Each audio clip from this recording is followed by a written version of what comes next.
Don't let that master's degree fool you into thinking you're above us, Rachel. You're not part of this family. You're just a leftover we kept around so the neighbors wouldn't start talking. That's exactly what she said to me, with a smile, as she handed me a folder asking me to give up everything my grandmother left behind. If you've ever been betrayed by the very people you were taught to trust, drop a below. I see you. You're not alone. And don't look away, because this story is far from over. The message blinked on my screen just past noon. Tomorrow night at 6. Something special. Nice dress. Love, Mom. 4 short lines, capital letters in the right places. A little too polished for Cynthia Ashford, whose usual texts read like half-shouted voicemails. My cursor blinked on the spreadsheet I'd been working on, an asset transfer report for a retiring client. The numbers blurred.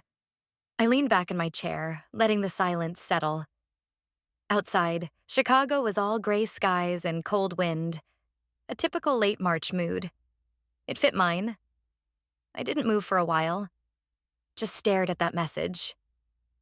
I could almost hear her voice behind it, syrupy and excited, too rehearsed to be genuine. Tomorrow night at 6? The last time she'd said that, it ended with me co-signing a business loan for Ethan's now-defunct startup. Before that, a family dinner to discuss our future, which somehow turned into me agreeing to pay off my father's second mortgage to keep the family name clean. I pulled my sweater tighter, walked to the kitchen, and poured myself a cup of lukewarm coffee. It tasted like cardboard. I didn't care. I should have deleted the message, blocked her number. Instead, I opened it again and read it 3 more times. Something special. Yeah, I'll bet. I didn't hear the knock on the door. Jenna had her own way of getting into my apartment. Probably picked up the habit after helping me escape a disastrous family gathering 2 Christmases ago. She let herself in like always, carrying 2 paper bags and radiating chaos in a good way. "You're working again on a Saturday?" she asked, peeking into my laptop. Rachel, boundaries. I held up my phone instead. "Look." She read the text once, twice. Then her eyebrows raised. "Your mom has never done something special unless it came with a catch and a leather folder." Exactly. I sipped the bitter coffee. "What do you think it is this time? Ethan's new business idea? A car loan? Guilt-induced intervention? New house under your name?" she added, dropping onto my couch. "You've got options." We both laughed, but it wasn't the real kind. Not anymore. Jenna could see it in my face, though, behind the sarcasm and sighs, that tired ache, that same weight I never seemed to set down. "You going?" she asked. "I don't know," I said. Part of me wants to ignore it, but the other part wants to see what they've scripted this time. She leaned forward. "Rachel, you don't owe them anything. You've given more than anyone should ever have to. Time, money, your credit score, your sleep, your damn peace." "I know," I said softly. We sat there a moment, the sound of traffic 4 floors below filling the gaps in our silence. I swallowed. "If I don't go, they'll twist it. Say I'm ungrateful, unreachable, that I changed." Jenna's voice dropped. "You did. That's not a bad thing." I looked at the message one last time, then locked my phone and turned back to my laptop. She picked up on the shift. "You've decided." "I'll go," I said. "But I'm not bringing a gift, and I'm definitely not signing anything." Jenna nodded. "Want me to stand by with bail money?"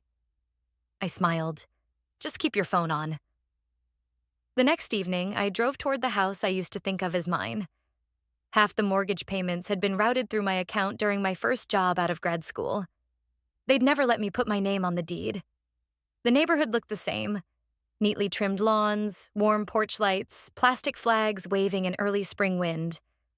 But the house at 211 Edgewood felt wrong, like a movie set. Too perfect. Too curated. I parked 2 houses down, stared at the glowing windows.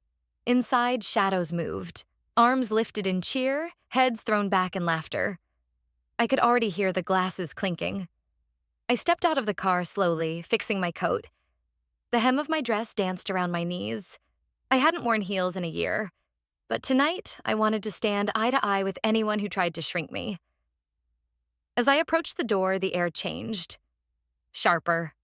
Charged. There was music inside. Frank Sinatra, of course. Gregory's favorite. Something about it made my stomach twist. I rang the bell. Seconds later, the door burst open. "Surprise!" they shouted, and all I can think is, here we go again. When my dad handed me a green apple gin cocktail with a proud grin, I knew something was wrong. The last time I'd taken a sip of that drink was 3 years ago, and I'd gagged on the bitterness. I hated gin, especially that kind. But my dad stood there like he was presenting me with some rare treasure. I took the glass from him, let it linger in my hand, and smiled as if it didn't make my skin crawl. "Your favorite," he said, that performative pride bubbling in his voice. "Green apple gin, just like you used to like." I raised it slightly in a mock toast. "So thoughtful." He nodded, clearly missing the sarcasm, and disappeared into the crowd gathered in the living room. It was too warm, too fragrant. Someone had overdone the cinnamon candles again. "Happy birthday, sweetheart," Cynthia called from across the room, gliding toward me with open arms and over-applied lipstick. Her hair was curled just enough to look effortless, her beige dress draped perfectly to say I'm still in control. She kissed my cheek. "28 looks good on you." I didn't answer. I was too busy scanning the room. Cousin Elise, who only appeared for cash-filled cards, was sipping wine in the corner. Uncle Matt from Arizona, who hadn't called in 5 years, was seated next to Ethan, both avoiding my gaze. The air was thick with something that wasn't celebration. Cynthia ushered me toward the couch like she was directing a play. "Come sit, sweetie. Let's have a toast." I obeyed quietly. Not because I wanted to, but because I needed to see what this whole charade was building toward. "Happy 28th, someone shouted. Others joined in.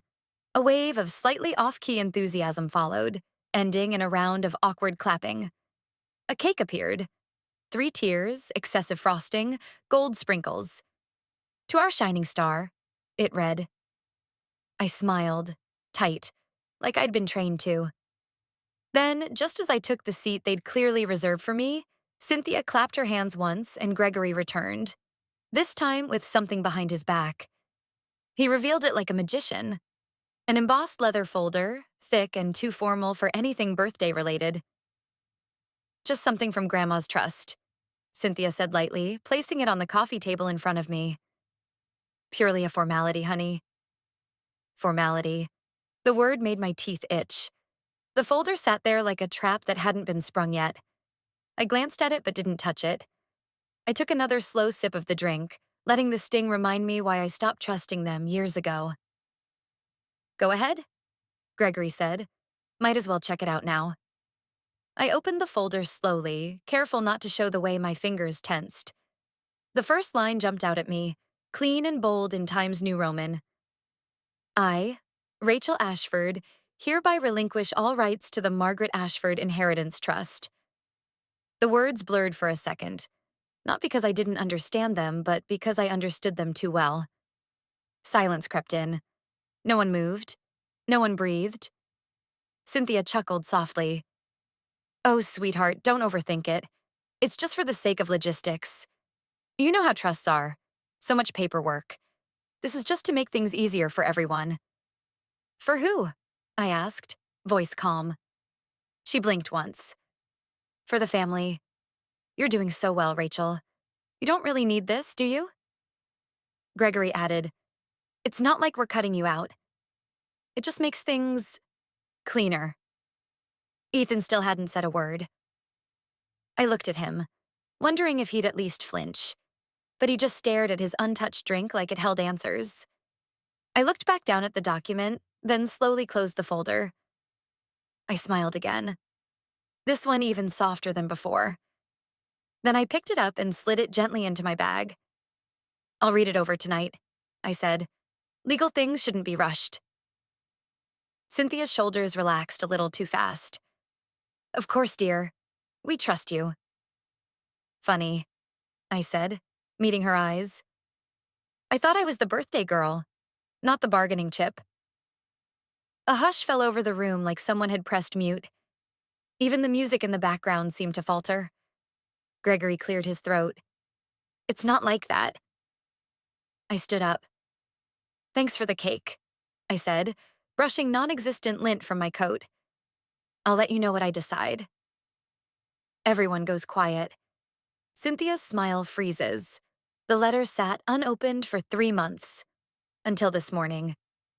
It had lived quietly at the bottom of my filing drawer, tucked between old tax returns and appliance warranties. Sealed, untouched, patient. I'd told myself I wasn't ready. That grief was messy and I needed time. But the truth? I was afraid of what she'd say. Or worse, what she wouldn't. Sunlight poured through the blinds of my apartment, catching on the envelope's gold-embossed edges. My name in her handwriting. Elegant, slanted slightly right, with the same confident loop in the R she taught me when I was 7. I traced it once, then broke the seal. Inside, one folded letter on thick paper and a USB drive in a velvet sleeve. Jenna watched from across the kitchen island, nursing her coffee. She didn't say a word as I unfolded the letter, but I could feel her focus tighten. My dearest Rachel, if you're reading this, I'm gone and likely things have already begun to tilt in unpleasant ways. The words bled off the page. Not in drama, but in clarity. Margaret Ashford had never been a woman to waste words. She recounted what she feared, that Cynthia and Gregory might attempt to pressure me into relinquishing my rights. That she had taken precautions. And if coercion ever entered the picture, the trust would automatically default. Not to them, but to the 4 charities she personally named. Jenna let out a low whistle. That's not a clause. That's a bomb. I nodded slowly. She knew. Even then. She always knew, Jenna replied, already plugging the USB into her laptop. Let's see what else she left behind. The screen flickered, static for a moment. Then Margaret's face appeared, calm, silver-haired, seated at her old piano bench. She looked straight into the camera, and for a moment I forgot to breathe. If you're watching this, she said softly, it means you hesitated, and I was right to worry. Jenna reached over and took my hand. You've always been the quiet one. The one who gave without asking, who carried without complaint. That's why I protected you. And that's why I left everything to you. She went on, voice never rising, but weighted with something sharper than anger. She named the clause in the trust, the one that could be activated in the event of coercion or manipulation, the one that would take every penny out of reach of my parents and send it elsewhere, completely, irrevocably. They may love you, she said, but they will still try to own you. When the screen went black, the silence that followed was different. Not sad, not heavy, strategic. Jenna broke it first. Well, damn. I stood slowly, the gravity of her words coiling around me. I need to talk to someone. A lawyer. Jenna's eyes lit. I'll drive. Bell and Monroe wasn't flashy. Tucked into a row of red brick offices downtown, the entrance was marked only by brass lettering and a small blue flag. Inside, the warmth was disarming. Soft carpet, wood paneling, the faint scent of lemon oil. Cozy, but not naive. Nathan Bell met us in the conference room. Late 50s, neatly parted silver hair, eyes that had seen too much and still chose calm.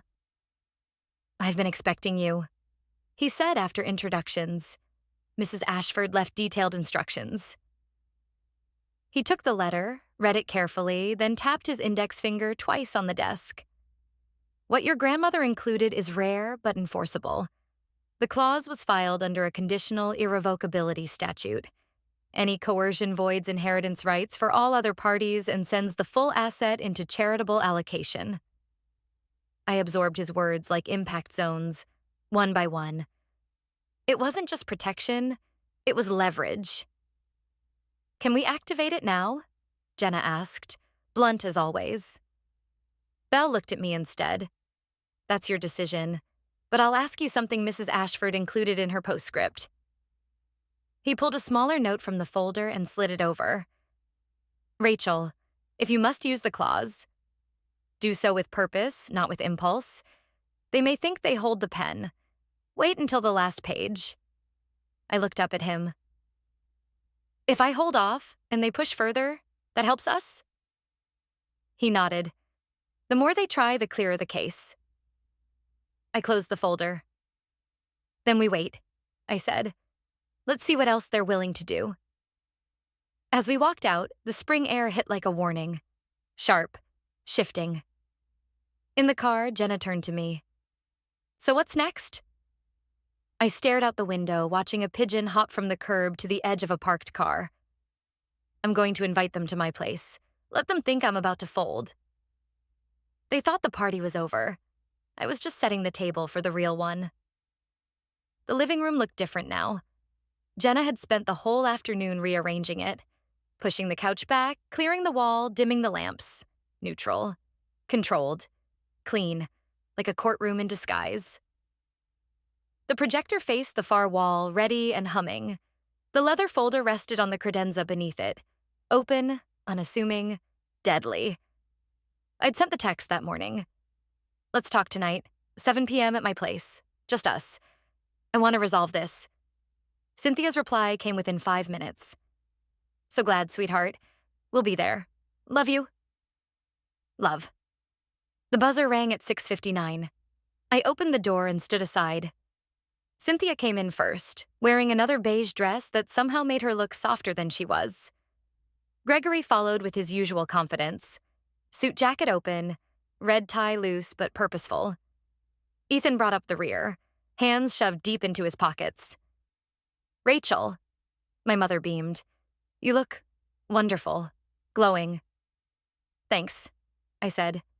Come in. The air shifted as they entered. Curious eyes flicked across the living room. Gregory clocked the projector immediately, but said nothing. I motioned toward the couch. I made drinks, I offered. Something simple. Cynthia hesitated, then took the glass from my hand. Ethan mumbled a thank you and sat at the edge of the sofa like he wasn't sure if he belonged. Jenna stood quietly near the kitchen doorway, pretending to be invisible. She gave me the subtlest nod, then vanished down the hall. She'd be watching from the spare room. I waited until everyone was seated, then dimmed the lights with a single switch. The projector cast a soft glow across the white wall. I want to show you something Grandma left me, I said. A video, just a few minutes.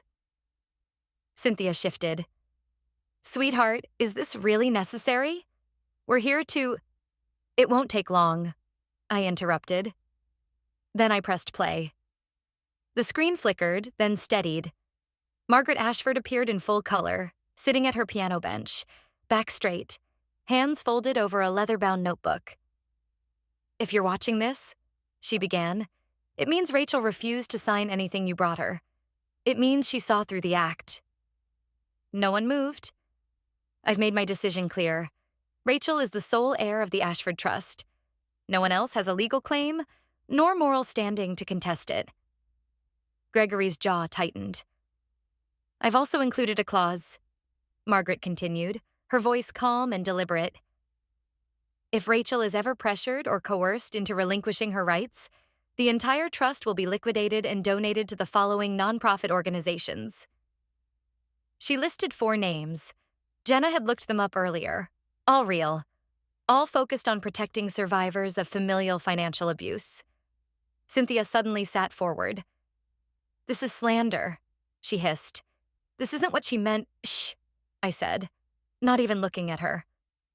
On screen, Margaret's eyes sharpened. If you've used guilt, manipulation, or silence to undermine her, then shame on you. And if you've underestimated her, well, you've just proved why this clause exists. Gregory began to stand, then sat back down as Margaret's final words hit. If you're watching this, it means Rachel stood her ground. And the rest of you? Failed her again. The screen went black. I left it that way for a beat too long. Let the silence work like a blade. Then I stepped to the credenza and picked up the second folder. The thicker one. You wanted me to sign away my rights. Tonight, I sign yours away instead. They thought they could steal what was mine, but they'd already taken so much more. And I had the receipts. No cake. No music. No fake warmth this time. Friday morning, sunlight slanted across the hardwood floor of my apartment, casting long lines across the coffee table. I had moved it aside, replaced it with a narrow rectangular table, the kind you see in small conference rooms, where lawyers exchange facts in calm voices that carry real threat. Cynthia, Gregory, and Ethan sat on one side.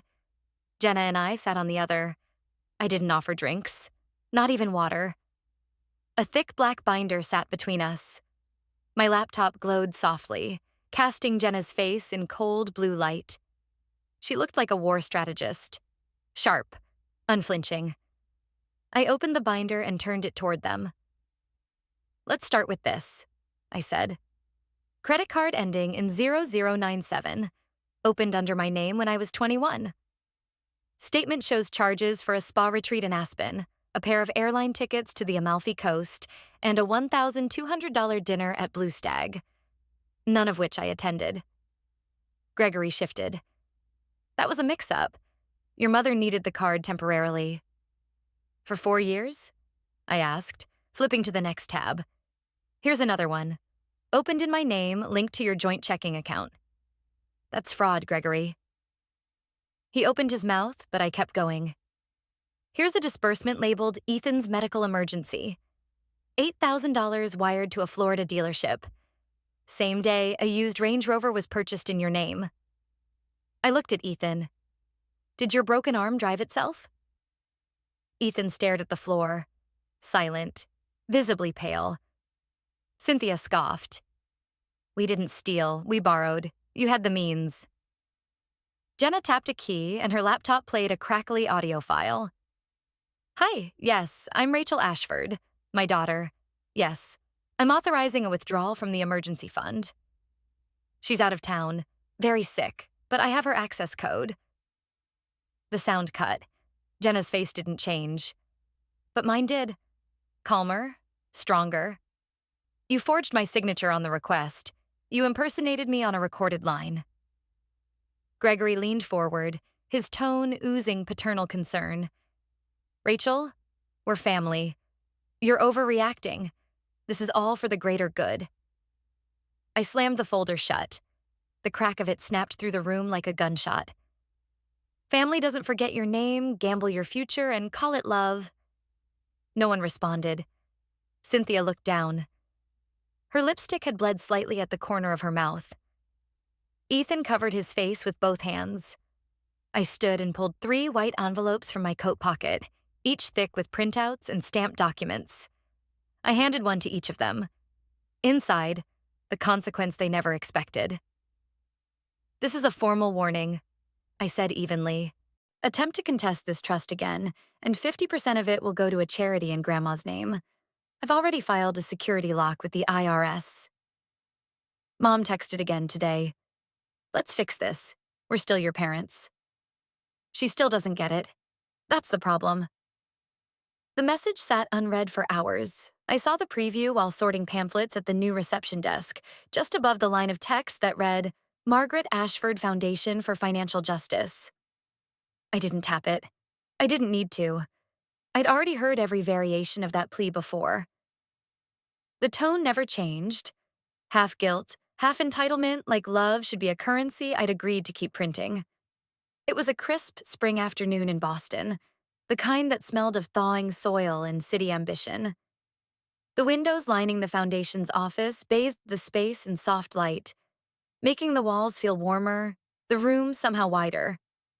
Jenna had picked out the paint color, pearl ash, because it was neutral without being cold. Like you, she'd said with a wink.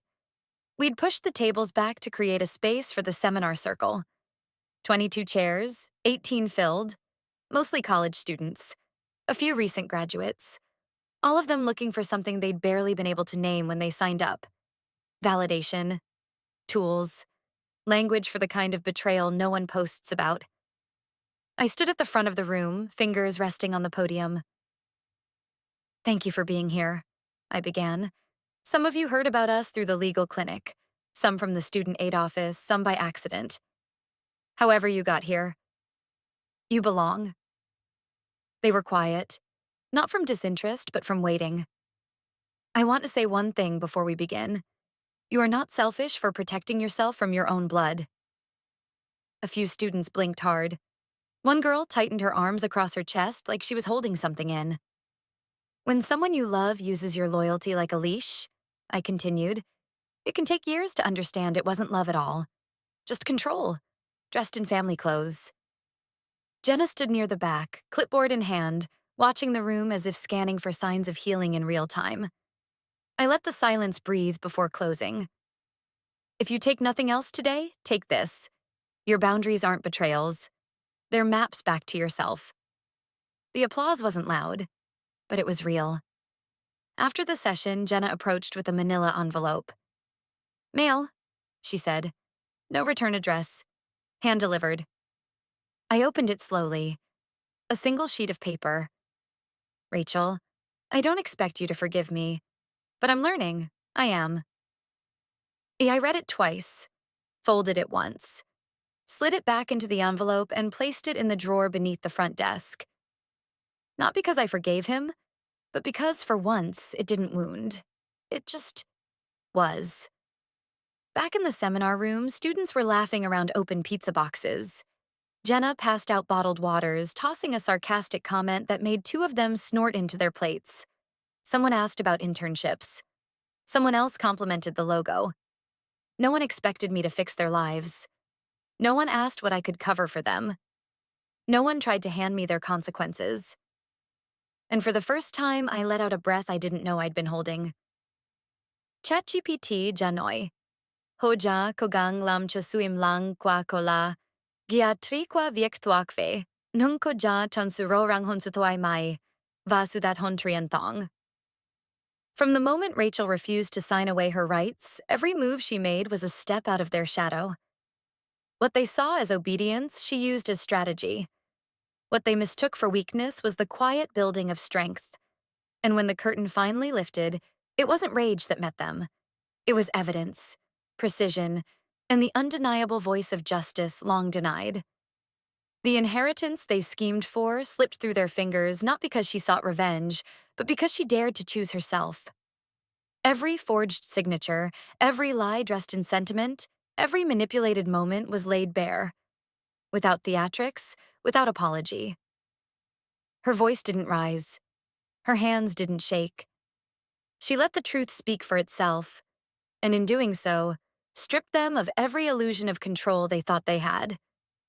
But perhaps the most powerful thing she reclaimed wasn't money, or titles, or a name once tainted by obligation.